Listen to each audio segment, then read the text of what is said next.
Good morning students. આજે આપણે ગુજરાતી વ્યાકરણમાં સંધિ વિશે અભ્યાસ કરીશું. પહેલાં એ જોઈએ કે ભાઈ સંધિ એટલે શું, સંધિ કોને કહે છે. તો ભાઈ સંધિ એટલે કે જોડાવવું, જોડાણ થવું. પણ અહીં ભાષાની વાત છે તો એમાં કઈ બાબતનું જોડાણ આવે તો ભાઈ વર્ણોનું જોડાણ. વર્ણ એટલે કે અક્ષર. તો જુદા જુદા વર્ણો એક સાથે આવે ત્યારે એ વર્ણો આપોઆપ જોડાઈ જાય છે. આ જોડાઈ જવાની ક્રિયાને સંધિ કહે છે. એટલે કે આપણે સંધિની વ્યાખ્યા આપવી હોય કે ભાઈ સંધિ કોને કહે તો કે ભાઈ જુદા જુદા વર્ણો એટલે કે અક્ષરો એક સાથે આવે ત્યારે આ વર્ણો આપોઆપ જોડાઈ જાય છે અને આ જોડાઈ જવાની જે ક્રિયા છે એને સંધિ કહે છે. તો સંધિને સમજવા માટે પહેલા કે એના પ્રકારો કેટલા છે, કયા કયા એ જોઈએ. તો ભાઈ સંધિના પ્રકાર, તો સંધિના 3 પ્રકારો છે: સ્વર સંધિ, વ્યંજન સંધિ અને ત્રીજું વિસર્ગ સંધિ. હવે આપણે પહેલું જોઈએ કે સ્વર સંધિ. તો સ્વર સંધિ એટલે શું? તો જે વર્ણ કે અક્ષરનો ઉચ્ચાર બીજા અક્ષરોની મેળવણી વિના થાય તેને સ્વર કહે. એટલે કે એવા વર્ણો, એવા અક્ષરો કે જે બીજા અક્ષરની મદદ વિના ઉચ્ચારાય છે, એનું ઉચ્ચારણ કરવા માટે અન્ય કોઈ વર્ણ કે અક્ષરની જરૂર પડતી નથી, તો તેને સ્વર કહેવાય. એટલે ફરીથી વ્યાખ્યા જોઈએ કે ભાઈ સ્વર એટલે શું? તો જે વર્ણ કે અક્ષરનો ઉચ્ચાર બીજા અક્ષરોની મેળવણી વિના થાય છે તેને સ્વર કહે છે. સ્વરોનો ઉચ્ચાર એનો અર્થ થાય છે કે સ્વરોનો જે ઉચ્ચાર છે એ સ્વતંત્ર રીતે થાય છે, એ અન્ય કોઈ સ્વરની મદદ લેતું નથી કે અન્ય કોઈ વર્ણની મદદ લેતું નથી. જેમ કે આપણે વિવિધ સ્વરો જોઈએ ગુજરાતી ભાષામાં, તો અ, આ, ઈ, ઉ, ઋ, એ, ઐ, ઓ, ઔ, આ બધા શું છે? સ્વર છે. આ વગેરે સ્વરો છે. તો પહેલા આપણે જોઈએ કે ભાઈ સ્વર એટલે શું. હવે જોઈએ કે સ્વર સંધિ એટલે શું. તો સ્વર સંધિ એટલે કે શું?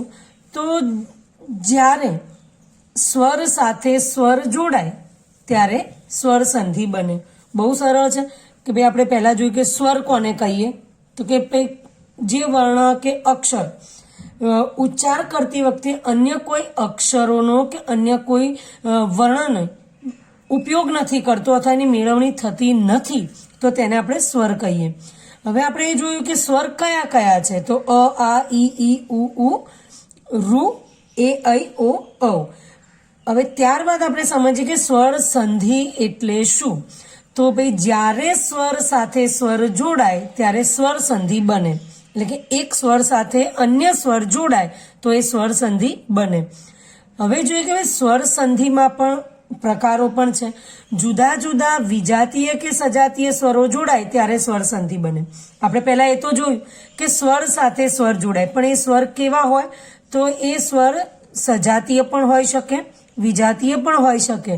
તો જુદા જુદા સજાતીય કે વિજાતીય સ્વરો એકબીજા સાથે જોડાય ત્યારે સ્વર સંધિ બને. હવે ફરીથી પ્રશ્ન ઊભો થયો કે ભાઈ સજાતીય સ્વર એટલે શું અને વિજાતીય સ્વર એટલે શું? તો જોઈએ ભાઈ સજાતીય સ્વરો એટલે શું. તો એક જ ઉચ્ચારણ સ્થાનથી બોલાતા સ્વરો એટલે સજાતીય સ્વરો. એક જ ઉચ્ચારણ સ્થાનથી બોલાતા હોય એ સ્વરોને સજાતીય સ્વરો કહેવાય. એક જ વર્ગના સ્વરો એટલે સજાતીય સ્વરો. એક જ વર્ગના કે ભાઈ અ વર્ગના છે તો એ એક જ વર્ગના ગણાય. હવે જોઈએ કે ભાઈ વિજાતીય સ્વરો કોને કહેવાય. તો જુદા જુદા વર્ગના જે સ્વરો છે એને વિજાતીય સ્વરો કહેવાય. જુદા જુદા જેમ કે ઈ અને ઉ એ અલગ અલગ જાતિના સ્વર છે તો એને આપણે વિજાતીય સ્વર કહીએ. અને અ કહીએ, અ અને આ, તો એ એક જ જાતિના સ્વર છે તો એને આપણે સજાતીય કહીએ. હવે આ જે સજાતીય સ્વરો છે અને વિજાતીય સ્વરો છે એના આધારે સ્વર સંધિના પ્રકાર પડે છે.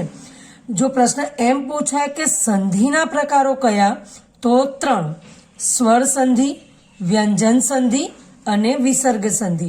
પરંતુ પ્રશ્ન એવો હોય કે ભાઈ સ્વર સંધિના પ્રકારો કયા, તો વિજાતીય સંધિ અને સજાતીય સંધિ. તો હવે આપણે જોઈએ કે સ્વર સંધિના પ્રકારો કયા છે અને એને વિસ્તારથી સમજીએ. તો ભાઈ આપણે જોયું કે સ્વર સંધિના બે પ્રકારો છે, એક સજાતીય સંધિ અને બે વિજાતીય સંધિ. હવે આપણે એ સમજીએ કે સજાતીય સંધિ કોને કહે છે. તો એક જ ઉચ્ચારણ સ્થાનેથી ઉચ્ચારાતા સ્વર એકબીજા સાથે જોડાઈને દીર્ઘ સ્વર બનાવે ત્યારે સજાતીય સંધિ બને. જેમ આપણે જોયું કે સજાતીય સ્વર કોને કહેવાય, તો એક જ ઉચ્ચારણ સ્થાનથી બોલાતા હોય તેને આપણે સજાતીય સ્વર કહીએ. તો એ જ રીતે એક જ ઉચ્ચારણ સ્થાનેથી ઉચ્ચારાતા જે સ્વર છે, એટલે કે જે સજાતીય સ્વરો છે, એ એકબીજાની સાથે જોડાઈને દીર્ઘ સ્વર બનાવે. આ શબ્દને યાદ રાખજો. જ્યારે આપણે સંધિનું જોડાણ, એટલે કે આપણે સંધિ જોઈશું, વર્ણોનું જોડાણ જોઈશું, ત્યારે આપણે જોઈશું કે જ્યારે એ જોડાઈને જે વર્ણ બને છે એ દીર્ઘ હોય છે. એટલે કે એક જ ઉચ્ચારણ સ્થાનેથી ઉચ્ચારાતા સ્વર એકબીજા સાથે જોડાઈને દીર્ઘ સ્વર બનાવે છે ત્યારે સજાતીય સંધિ બને છે. હવે સજાતીય સંધિમાં પણ કેટલાય નિયમો છે. એ નિયમોને આધારે આપણે આગળ અભ્યાસ કરીશું. તો જોઈએ કે અ કે આ સ્વર પછી એ જ જાતિનો સ્વર આવે તો તેનો દીર્ઘ સ્વર આ બને છે. એટલે કે અ કે આ સ્વર પછી જો એ જ જાતિનો કોઈ સ્વર એની સાથે જોડાય છે તો દીર્ઘ સ્વર આ બને છે. હવે આપણે એક્ઝામ્પલ જોઈએ એટલે તમને ખ્યાલ આવી જશે કે અ વત્તા અ બરાબર આ, એટલે અહીંયા દીર્ઘ થઈ ગયું. અ વત્તા અ બરાબર આ. તો આપણે એના એક્ઝામ્પલ જોઈએ કે જઠર વત્તા અગ્નિ તો જઠરાગ્નિ, સ્વ વત્તા અનુભવ તો સ્વાનુભવ, શબ્દ વત્તા અલંકાર તો શબ્દાલંકાર, લોક વત્તા અર્પણ તો લોકાર્પણ. તો અહીં આપણે જોયું કે અ પ્લસ અ એટલે અહીંયા દીર્ઘ થઈ ગયો આ. અ પ્લસ અ બરાબર આ. હવે આપણે જોઈએ અન્ય ઉદાહરણો. એમાં પણ 4 છે, 4 એક્ઝામ્પલ છે. જોઈએ અ વત્તા આ બરાબર આ. અહીંયા આપણે જોયું કે જ્યારે છેલ્લા વર્ણ મળે છે ત્યાં દીર્ઘ જ હશે. તો અહીંયા આપણે છેલ્લા આ જ શબ્દ આવે છે, આ વર્ણ જ આવે છે. અ વત્તા આ બરાબર આ. હવે એના એક્ઝામ્પલ આપણે જોઈએ કે વાત વત્તા આવરણ બરાબર વાતાવરણ, સંગ્રહ વત્તા આલય બરાબર સંગ્રહાલય. ત્યારબાદ જોઈએ એક વત્તા આકાર એકાકાર, હઠ વત્તા આગ્રહ બરાબર હઠાગ્રહ. એટલે કે જોઈએ કે અ વત્તા આ બરાબર આ. એટલે કે એક જ જાતિનો વર્ણ એ જ્યારે બંને જોડાય છે ત્યારે દીર્ઘ સ્વર બને છે. એટલે અહીં એક જ જાતિનો એટલે કે સજાતીય સ્વર છે જે આ છે, જે દીર્ઘ છે. હવે એના પછીનું એક્ઝામ્પલ જોઈએ કે આ વત્તા અ બરાબર આ. તમે જુઓ છેવટે તો આ જ આવે છે, આ વર્ણ આવે છે. આ વત્તા અ બરાબર આ. તો વિદ્યા વત્તા અભ્યાસ બરાબર વિદ્યાભ્યાસ, શ્રદ્ધા વત્તા અંજલિ બરાબર શ્રદ્ધાંજલિ, ભાષા વત્તા અંતર બરાબર ભાષાંતર, મિથ્યા વત્તા અભિમાન તો મિથ્યાભિમાન. હવે આપણે એ રીતે પણ જોઈએ આ બંને દીર્ઘ સ્વરનું જોડાણ થયું છે. આ વત્તા આ બરાબર આ. તો મહા વત્તા આલય બરાબર મહાલય, કૃપા વત્તા આચાર્ય તો કૃપાચાર્ય, દયા વત્તા આનંદ દયાનંદ, ચિંતા વત્તા આતુર ચિંતાતુર. તો અહીં અવર્ણના જે નિયમો છે એ નિયમ 1માં આપણે 4 નિયમ જોયા, એક પેટાના પ્રકાર જોયા, પેટા નિયમો. તો આપણે આગળ પણ જોયું કે ભાઈ અ વત્તા અ બરાબર આ થયું છે. તમારે આ યાદ રાખવાના છે. ત્યારબાદ જુઓ અ વત્તા આ બરાબર આ, ત્યારબાદ આ વત્તા અ બરાબર આ અને આ વત્તા આ બરાબર આ. તમારે ફક્ત ઉપરના જે ટાઇટલ તમે યાદ રાખશો તો અંદરથી સંધિ જે છે એના જે મેઇન શબ્દો, જે કોઈ પણ તમારા આગળ કોઈ પણ વર્ણ કે કોઈ પણ શબ્દ એટલે કે કોઈ પણ પદ મૂકે છે તો તમને તરત આવડી જશે. પણ નિયમ આવડવા જરૂરી છે. ઘણીવાર આપણને એમ થાય કે સંધિમાં આટલા બધા નિયમો ક્યાં જાણવાની જરૂર છે, સંધિ તો એમ આવડી જાય, આપણે બોલીએ ત્યારે જોડાણ થઈ જતું ને એ રીતે લખી દઈએ તો ચાલે, પણ નહીં. તમે આપણે આગળ જે આપણો નિયમ 2 શીખીશું ને ત્યારે ખબર પડશે કે આમાં નિયમ પ્રમાણે ચાલવું કેટલું મહત્વનું છે. જોઈએ નિયમ 2. તો નિયમ 2 માં છે કે ઈ કે ઈ પછી એક જાતિનો સ્વર આવે તો બંને સ્વર ઈ એટલે કે દીર્ઘ ઈ બને, દીર્ઘ ઈ. પણ અહીં જે ઈ આપ્યો છે કે અહીં હસ્વ ઈ કે દીર્ઘ ઈ પછી એક જાતિનો સ્વર આવે તો બંને સ્વર જોડાઈને દીર્ઘ ઈ બને, એટલે કે લાસ્ટમાં જે આવશે એ દીર્ઘ જ હશે. આપણે લાસ્ટમાં જે જોડાણ થાય છે, જે વર્ણ મળે છે એ દીર્ઘ જ હશે, એટલે કે મોટો હશે, ગુરુ જ હશે. હવે જોઈએ ઈ વત્તા ઈ બરાબર ઈ, અહીંયા હસ્વ ઈ પ્લસ હસ્વ ઈ બરાબર દીર્ઘ ઈ, એ રીતે છે. હવે આપણે એમ કહીએ કે ભાઈ સંધિ તો આપણને આવડે છે, હરિ વત્તા ઈચ્છા બરાબર હરિચ્છા. પણ પરીક્ષામાં ભૂલ શું થઈ જાય છે કે આપણે દીર્ઘ લખવો કે હસ્વ લખવો એ ભૂલી જવાય છે. જો ઓપ્શન આપ્યા હોય છે તો ઘણીવાર વિદ્યાર્થી શું કરે છે કે હરિ વત્તા ઈચ્છા, તો ઘણીવાર ઓપ્શનમાં આવું પણ આપેલું હોય હરિચ્છા તો પણ એ ટીક કરી દે છે, ઓપ્શનમાં આ પણ હોય છે ત્યારે ભૂલી જાય છે કે એમાં દીર્ઘ ઈ વાળો શબ્દ મતલબ ટીક કરવો કે હસ્વ ઈ વાળો. એટલે ખાસ યાદ રાખવાનું કે જ્યારે વર્ણ જોડાય છે, સંધિ પૂર્ણ થાય છે ત્યારે દીર્ઘ વર્ણ આવે છે. તો ઈ વત્તા ઈ બરાબર ઈ. હવે એક્ઝામ્પલ જોઈએ, હરિ વત્તા ઈચ્છા બરાબર હરિચ્છા. યાદ રાખજો કે અહીંયા દીર્ઘ છે. કવિ વત્તા ઇન્દ્ર તો કવિન્દ્ર. અતિ વત્તા ઇન્દ્રિય અતિન્દ્રિય.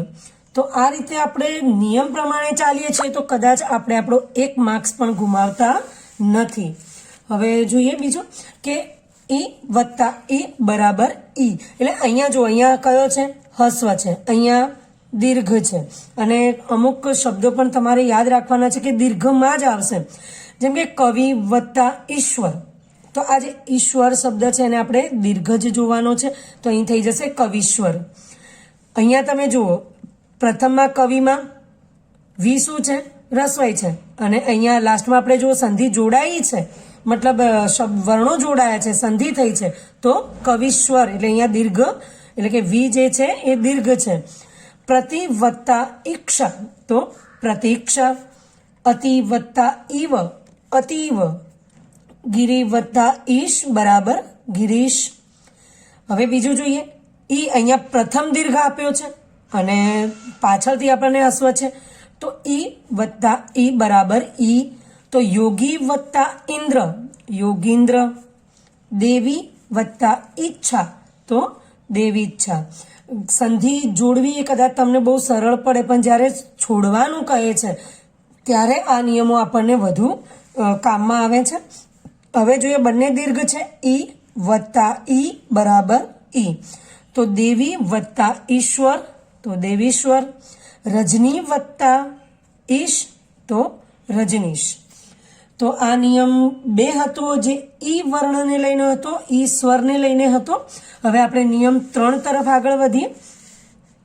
તો નિયમ 3 માં શું છે, તો ઉ કે ઉ પછી એક જ જાતિનો સ્વર એકબીજા સાથે જોડાઈને આવે તો તેનો દીર્ઘ ઉ બને છે. એટલે કે એક જ જાતિનો સ્વર એ જોડાઈને આવે તો અહીંયા પણ દીર્ઘ ઉ અને હસ્વ ઉની વાત છે. તો એક્ઝામ્પલ જોઈએ, ઉ વત્તા ઉ બરાબર ઉ. અહીંયા હસ્વ ઉ છે અને અહીંયા દીર્ઘ ઉ. આપણે અગાઉ પણ વાત કરી કે યાદ રાખજો કે જ્યારે જોડાણ થાય છે, સંધિ થાય છે ત્યારે જે મૂળ પદ એટલે કે જે શબ્દ બને છે એમાં ખાસ કરીને દીર્ઘ વર્ણ હોય છે. તો હવે જોઈએ રઘુ વત્તા ઉત્તમ તો રઘુત્તમ. અહીંયા જુઓ, અહીંયા જે ઘુ શબ્દ આપ્યો છે એને દીર્ઘઉ છે અને અહીંયા આપણે કયો છે રસ્વઉ છે. તો રઘુ વત્તા ઉત્તમ બરાબર રઘુત્તમ, એટલે કે ઉ વત્તા ઉ બરાબર ઉ. અહીંયા દીર્ઘ થઈ ગયો છે. સુ વત્તા ઉક્તિ તો સુક્તિ. હવે આગળ જોઈએ, ઉ વત્તા ઉ બરાબર ઉ. અહીંયા હસ્વ ઉ છે, અહીંયા દીર્ઘ ઉ છે, પણ જ્યારે બંને મળશે ત્યારે શું થશે દીર્ઘ ઉ. તો સિંધુ વત્તા ઉર્મી બરાબર સિંધુર્મી. બહુ વત્તા ઉધ્વ તો બહુદ્વ. હવે આપણે એના બીજા પણ 2 પ્રકાર છે જોઈએ. દીર્ઘ ઉ વત્તા હસો બરાબર દીર્ઘ ઉ, તો ઉ વત્તા ઉ બરાબર ઉ. તો વધુ વત્તા ઉલ્લાસ વધુલ્લાસ, વધુ પ્લસ ઉત્કર્ષ તો વધુત્કર્ષ. હવે અહીંયા 3 વર્ણો દીર્ઘ છે. ઉ વત્તા ઉ બરાબર ઉ, તો વધુ વત્તા ઉર્મી બરાબર વધુર્મી. ભૂ વત્તા ઉર્જિત તો ભુર્જિત. તો આ રીતે સજાતીય સંધિ એના કેટલાય નિયમો છે જે બહુ સરળ છે, ખાસ કરીને અને લઈને છે. ઈ અને ઉ તો બહુ સરળ છે, તમારે યાદ રાખવું પણ એટલું ઇઝી જ છે અને ઝડપથી કરી શકો છો, પણ બને ત્યાં સુધી નિયમ પ્રમાણે ચાલવું યોગ્ય છે. જો નિયમ પ્રમાણે ચાલો છો તો આગળ તકલીફ પડતી નથી. હવે આપણે નેક્સ્ટ લેક્ચરમાં જોઈશું વિજાતીય સંધિ. સજાતીય સંધિમાં બહુ સરળ અને ઓછા નિયમો છે, વિજાતીય સંધિમાં થોડા વધારે છે, તો એ આપણે નેક્સ્ટ લેક્ચરમાં જોઈશું. તો આજના લેક્ચરમાં આપણે આટલા સુધી રાખીએ છીએ. વિજાતીય સંધિ વિશે આપણે નેક્સ્ટ લેક્ચરમાં ચર્ચા કરીશું. તો ત્યાં સુધી રજા લઈએ. અને આ જે તમે સંધિના જે નિયમ શીખ્યા છો, નિયમ 1 શીખ્યા છો, તો આ જે 1, 2 ને 3 આ નિયમો છે એ તમારે નોટબુકમાં આમાં જે રીતે શીખ્યા છો એ રીતે ઉતારવાના છે અને જોડણીની ભૂલ વિના. એટલે તમારી ગ્રામરની નોટબુક સરસ રીતે તૈયાર કરવાની છે જે તમારે આગળ પણ કામ લાગે. તો હવે મળીશું નેક્સ્ટ લેક્ચરમાં નવા ટોપિક સાથે. ત્યાં સુધી રજા લઈએ. Thank you.